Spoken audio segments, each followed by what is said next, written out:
What's up, brothers? Welcome to the Gear Growth and Gains podcast. So this week it is episode 6. Okay, so it's actually the 4th through episode that we're going to have. The topics that we will discuss today will be subcutaneous administration. That'll be the first section. Section number 2 will look at Dorian Yates' First Cycle. We'll do a review and discuss that. Third section will be the coach's corner. We'll talk about the hack squat versus the pendulum squat versus the V squats. And then the fourth section will be what makes testosterone unique. Unique effects of testosterone. Discuss that. This is actually going to be referencing my article that has been sent to but not yet published by Meso. But anyway, let's get into it. Okay, so the first section, subcutaneous administration of AAS. With SubQ administration, basically that means injecting into the subcutaneous space. So, you pull out and squeeze the skin between 2 fingers, and then you'd use a 27 gauge or greater, needle about 65 degrees, push deep into the, as deep as you can. So you go in at 65 degrees, whereas if you would use in like a, intramuscular injection, longer needle, in that case, you would, with IM injection, basically go in at 90 degrees. So this is more like in between 45 and 90 degrees. 65 degrees is what you want to do. This basically is just going to ensure that you get into the subcutaneous space when you pull that skin out. With subcutaneous administration, there's actually a slower absorption. This is due to a low surface area. So when you inject into the muscle, deep into the belly of the muscle, really that oil spreads through the full volume and all the way across the muscle. With fat, it's just going into a little pocket in your belly. There's not much there, especially if you're lean. So fat anyway has a slower absorption than muscle. That's basically what it comes down to. And as a result of this, when you inject testosterone subcutaneously, there is actually less aromatization and less erythropoiesis. So basically, subcutaneous administration of the same weekly dose, say like 100 milligrams, like true TRT, you're going to have lower E2 and you're going to have lower hematocrit if you use the subcutaneous administration methods. We'll talk about some of the trade-offs anyway. Basically what happens, the mechanism of this, I should mention. So with like reduced blood flow to fat, the ester is cleaved off, right, by esterase. And that happens actually in the whole blood. So with reduced blood flow to fat, you're just getting less of a absolute level of aromatase, an absolute level of estradiol from the aromatase reaction. And the same is basically true for hepcidin activity with respect to erythropoiesis and hematocrit. They're just slowed because of that delayed absorption. Okay, so androgens generally increase hematocrit and hemoglobin through an initial rise in EPO. This is like basically the kidneys signal the bone marrow to increase red blood cells. That decreases hepcidin. That's basically the mechanism by which androgens, including testosterone, increase hematocrit. The thing with subcutaneous administration, it has, it can be viewed positively for those facts that you're going to have lower E2, you're going to have lower hematocrit, but you're also going to have a lower area under the curve of total testosterone, of free testosterone, and you're going to have diminished rapid non-genomic effects on strength, for example. This is because basically with SubQ for TRT, I should also mention some guys don't even reach, 300 nanograms per deciliter of testosterone. They basically, with 100 milligrams testosterone enanthate weekly, and this is even with Xiosted. So Xiosted is a chlorbutanol-based auto-injector design.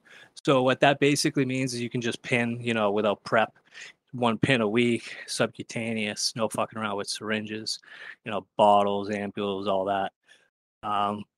But a lot of these people still don't, they still have, bruising at the injection site, hemorrhaging, pain, swelling.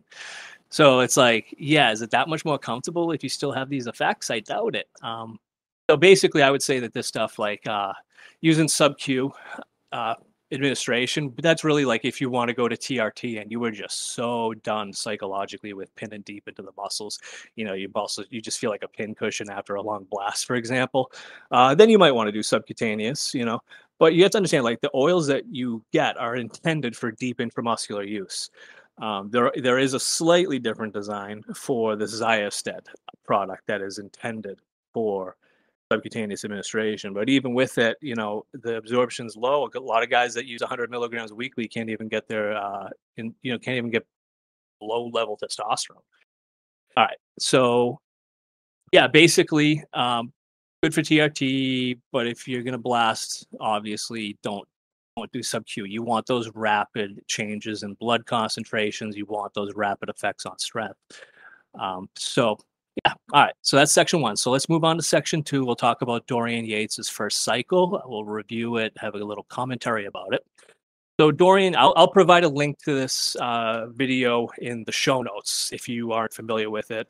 But I'll tell you here. So Dorian Yates' First Cycle was 12 weeks. So his first cycle, weeks 1 through 6, was 20 milligrams of Dbol orally.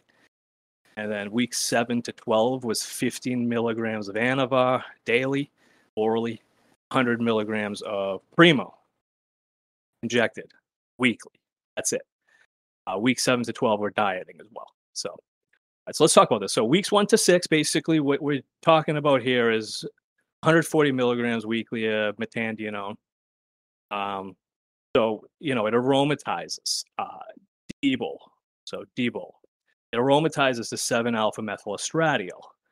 Okay, it's actually the same aromatic product as for methyl testosterone. So the 17-alpha CH3 attachment sterically hinders aromatase activity in vivo, such that Dbol aromatizes at 35% of the rate of testosterone, but it aromatizes to a more potent estrogen, 17-alpha-methyl estradiol. And its potency at the classical estrogen receptor, ER alpha, that is associated with all of the estrogenic, gynecomastic, dematous effects of estrogens, it's pretty potent. It essentially works out, after looking at the numbers, to being about 27% more potent estrogenically per milligram than testosterone. That's Dbol versus testosterone. It's about 27% more potent. But what you have to understand is, if you're having issues with gynecomastia and your aromatase activity is actually quite low, as it would be in this example, you actually need more AI to get to a lower level of aromatase, right? If you need to reduce down to low levels and you have a more potent estrogen, you need to take just that much more AI. Nobody's going to tell you exactly where that sweet spot is, but you do need more AI generally to get the levels down if you're sensitive to these estrogens at low concentrations. Yeah. So if you're experiencing symptoms like gyno, you do need to really increase AI dose. I will say this too. So Dbol at 20 milligrams a day is a good dose, really. I should mention Duquesne, Dan Duquesne, the infamous. I don't know, you guys might not even be familiar with him, but back in the day, Dan Duquesne was the man. He knew everything about steroids, and he basically came up with, he believed that 10 milligrams daily of Dbol is sufficient testosterone replacement androgenically and estrogenically. It probably is for, certainly for 6 weeks. I think that Dbol at 20 milligrams daily, it's very androgenic, Dbol. So, if I think it could be sufficiently androgenic and estrogenic that you could forego testosterone, it will increase IGF-1. You'll get an appetite boost substantially, I would think, with that amount of Dbol. Dbol makes you hungry. If you take a ton of it, you might get toxic effects and get nauseous, but generally like 20 milligrams daily of Dbol, you're just going to be hungry all the time. So this is really, I think, a fine bulking phase, given it's only 6 weeks. I don't think he's going to have 100% sexual function. I certainly don't think in the long term he would want to do this. But I think that for 6 weeks, there probably is sufficient androgenicity and sufficient estrogenicity for some sexual function. We'll talk more in the testosterone section, though, the unique effects of testosterone, why it can't fully supplant testosterone. Okay, and then so week 7 to 12, 50 milligrams of Anavar daily. and 100 milligrams of Primo weekly. I got 15 milligrams.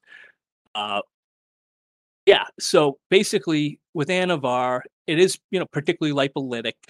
These are both attenuated androgens, so they're not very suppressive of sexual function. In fact, this is really a tapering down of suppressive effects. He even does say in the video, in the clip of the video, that the rationale was a stepping down. He said it was like tapering down. And this is what he meant. It was a tapering down of suppressive effects. And this goes back to the case of the male model from my symposium 3, the principles of cycle design, just the last podcast episode. It wasn't an episode really. So it was a symposium. If you listen to the last episode 005, that's the principles of cycle design. I do discuss basically the same concepts, tapering down and suppressive effects. So besides that, it's going to be particularly lipolytic. It's going to be very anti-estrogenic, really. I mean, and it's not going to be potently anabolic. It's going to be more anti-catabolic. So really what I would expect here, I think it's a pretty modest, cycle. In the end, I think it's pretty effective for what it tries to achieve, which is not totally shutting down his tea production. He'll be able to feel normal in about a couple of days after he runs this thing and comes off. And I think he'll have some decent visual changes. If it's mostly anti-catabolism and recomp, certainly for the last 6 weeks. First 6 weeks, he does get some IGF-1, some bulking out of the Dbol. So I think it's a good cycle. I think it's probably, if you want my honest opinion, I think it's better than 600 milligrams of testosterone for the first cycle. That's what I did. I think everyone should do testosterone, but I think it might need to be lower. I think I would say I should do maybe 300 milligrams a week for their first cycle. That would be like the perfect first cycle, 300 milligrams of testosterone weekly. Because I do not agree with the statement that most people handle 500 milligrams well. I do not believe that is true. It needs to be lower. Really, this is a good cycle. Really, it's not as good because you're not experimenting with what you need to get comfortable with every cycle. But for an alternative cycle with no testosterone, I kind of like it. I think it's pretty clever. All right. So yeah, I mean, overall, I like it. Just testosterone's so effective, but it's pretty intolerable. That's really the thing. You've got to manage estrogens. You probably won't have to manage estrogens with 20 milligrams of Dbol. It's probably tolerable for the vast majority of people. I would say quite unlike 500 milligrams of testosterone. I think that's basically an ideal dose. You get that IGF-1 and bulking, and then in the last 6 weeks, those 2 non-aromatizables, Primo's a 1-ene, Var's a 5-androgen, 3-one. These would just be great for a polished, dry muscle quality. I mean, certainly versus testosterone, less muscle accrual, and likely to have sexual dysfunction and joint aching, low E2 symptoms. Certainly by the end of the 12 weeks, I do expect him to at least be able to bounce back really quickly to having normal T levels, though, within that week after stopping, I would expect. Okay. All right. So let's talk now about the next section. So section 3, talk about the hack squat versus the pendulum squat versus the V squat. And we'll basically discuss what the differences are, why you might use one over the other. So the hack squat is really, it's defined by its narrow foot placement, toes pointing forward, ahead, pushing the knees forward to, really emphasize the quadriceps and de-emphasize hip extension. Take the glutes and hamstrings out of it. Really, instead emphasizes the vastus muscles. Those are the vastus lateralis, intermedialis, and medialis. The pendulum squat relies on a pendulum arc formed by a lever with counterweight, in which the bodybuilder sits basically feet on a perpendicular footrest, and the arm of the pendulum protrudes forward away from the machine in the direction the bodybuilder looks ahead in. The eccentric portion of the lift, the lowering, proceeds in an arc towards the footrest, and the pendulum is lowered. Then the bodybuilder stands, and the pendulum arcs back up about the axis of the footrest. So the counterbalancing of the weight from the front of the pendulum provides a force velocity profile that sets the hardest part of the lift at the top rather than the bottom, like in a barbell squat. So the pendulum squat's a good movement for safety. That's why I like it. So puts a reduced moment through the lumbar spine discs. Since it's hardest at the top of the movement, where the glutes and hips are more mechanically advantaged, there's reduced torque through the lumbar spine discs. There's really, nothing to crash to the floor. It's easy to just dump, to the safety pin when you're at the top of the movement. The torque to the knee is way less than in the hack squat. And really the degrees of freedom are about the hip, knee, and ankle really working more together. You could say in one of the, like a functional or natural way with the pendulum squat, but I kind of think that's bullshit. It's just a safe movement. Different force velocity profile. If it's available for a novice, I think the pendulum squat's a great exercise. And it's good for like deloading too, for advanced guys. Then let's talk about the V squat. So the V squat, basically, this has a wider than shoulder width stance, knees slightly, supinated or underpronated. This recruits the glutes and the hamstrings more than the quads. Leverage shifts to more about the hip than the knee, with reduced depth of the squat. Basically, more of a glute emphasis, posterior chain than the quads.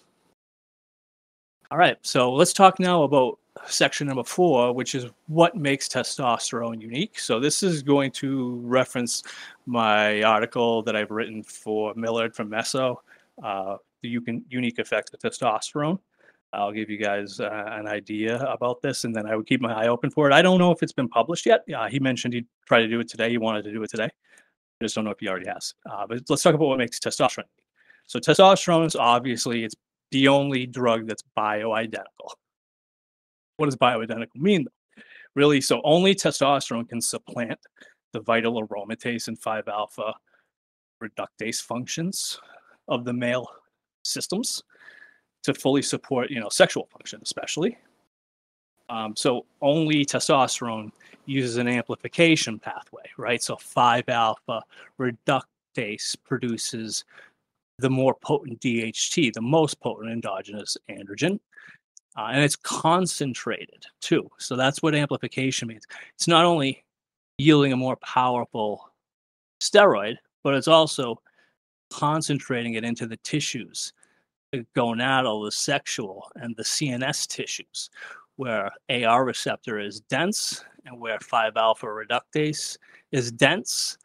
These tissues will see DHT concentrations hundreds folds greater than in the blood. So only testosterone is amplified in these target sex organs and CNS tissue. It also is extensively aromatized to E2. This is what's called the diversification pathway. This is where estradiol will work on other essential aspects of male functioning. So I will provide 2 links in the show notes as well. So this will be three links total. I'll give you guys at least. So these articles I've written that are pertinent here, my article about AAS and libido in men, and also my article about estrogen functions in men. What does estrogen actually do in men? A lot of guys don't actually know. Well, I do. I have an article about that. So T is the only drug that supplants the functions of male reproduction completely. So it also, besides 5-alpha amplification of DHT, diversifies, extensively aromatizes to E2, the most potent endogenous estrogen. DHT then, only DHT is transformed into 3-alpha diol via 3-alpha hydroxysteroid dehydrogenase. This is a very important neurosteroid, okay? I'm going to talk all about neurosteroids in this testosterone's unique effects article. So I want you guys to keep your eye out for it, because I will not get into that in detail here. But the 3-alpha diol neurosteroid really regulates sexual function, regulates male sexual behavior, aggressiveness, and dominance. Without it, male rats do not reproduce. They don't defend their turf against other men. They basically are dominated by other men. So T provokes hypertrophy as well via WISP2. Okay, so this is something that has never been shown in any other androgen.